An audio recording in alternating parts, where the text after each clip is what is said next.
आजकल सिर्फ मैं देख रहा हूं कि सिंध के हमारे हुक्मरानों की जानिब से, वज़ीर आला की जानिब से, मुशीर आला की जानिब से और उनकी पूरी टीम की जानिब से सिवाय खौफ फैलाने के और धमकियों के, डराने के और कुछ नहीं आ रहा।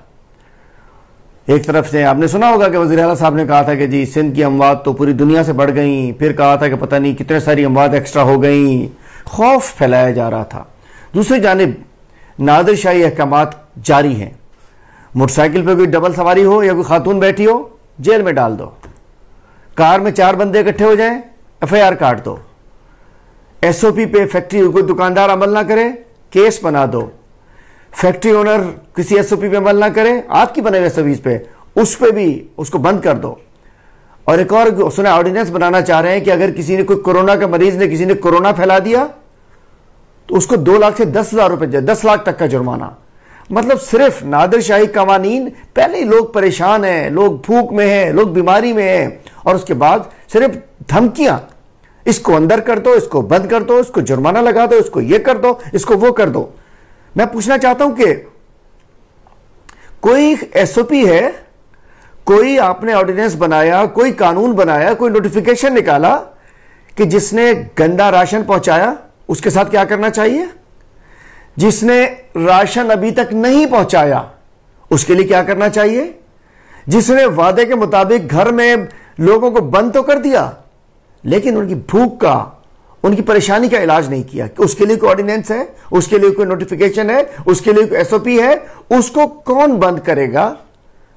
मोटरसाइकिल वाले को बंद करो, कार वाले को बंद करो, दुकानदार को बंद करो, इंडस्ट्रियलिस्ट को बंद करो, कोरोना के मरीज को अगर उसने फैला दिया उस पे उसको बंद कर दो, उस पर जुर्माना कर दो, तबलीगियों को बंद करो, जायरीन को बंद करो, उसको उधर ढक दो, उसको उधर ढक दो, उसको उधर ढक दो, उसको उधर ढक दो। लेकिन मैं पूछना चाहता हूं कि जिन्होंने राशन के साथ लोगों को कोई रिलीफ नहीं दिया, आज तक क्लेम करते हैं अरबों रुपए का रिलीफ दे दिया, उसके खिलाफ कौन राशन पहुंचा, उसके खिलाफ कौन कार्रवाई करेगा, उसके खिलाफ कौन सा कानून बनेगा, उसके खिलाफ क्या होगा? सिर्फ खौफ, सिर्फ डर फैला रहे हैं आप। और उसके अलावा जिन्होंने, हमारे डॉक्टर्स हमारे मसीहा हैं, सलाम है दोनों हाथों से हमारे डॉक्टर्स को जो फ्रंट लाइन पे लड़ रहे हैं। ये गायनोकोलॉजिस्ट, वो बेहोश करने वाले और बातें करने वाले डॉक्टर्स नहीं, जो ग्राउंड पे हैं, जो आइसोलेशन सेंटर्स में है, जो इलाज कर रहे हैं हॉस्पिटल में कोरोना का, वो कौमी हीरोज हैं। ऐसे डॉक्टर्स के लिए, पैरामेडिक्स के लिए, नर्सेस के लिए और वहां मौजूद सफाई करने वालों के लिए भी क्या कोई पैकेज दिया सिंध में? क्या इनकी तनख्वाहें, कोई एक्स्ट्रा तनख्वाह दी इनको पंजाब की तरह? इनके लिए कोई फैसिलिटी दी?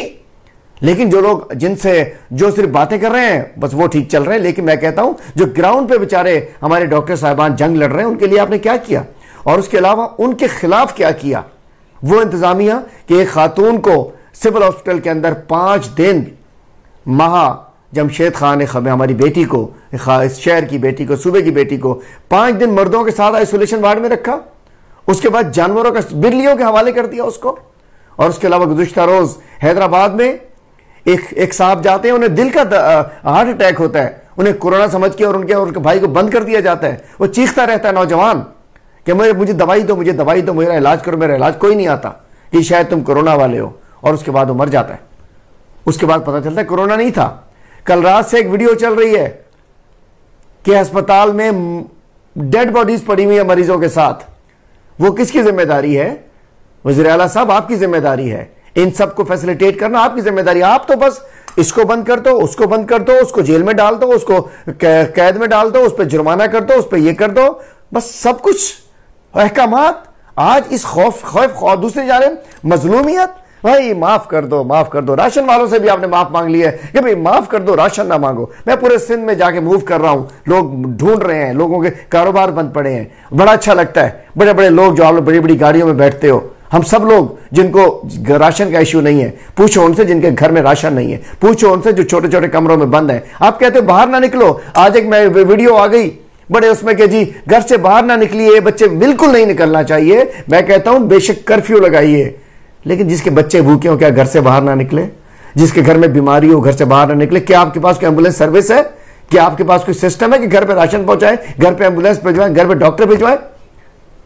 कुछ तो ख्याल करें, कुछ तो ख्याल करें, कुछ तो सिर्फ यह कमा, खौफ ना फैलाएं, डर ना फैलाएं, जुल्म ना करें, खाम खां गिरफ्तारियां और न जाने क्या क्या ना करें।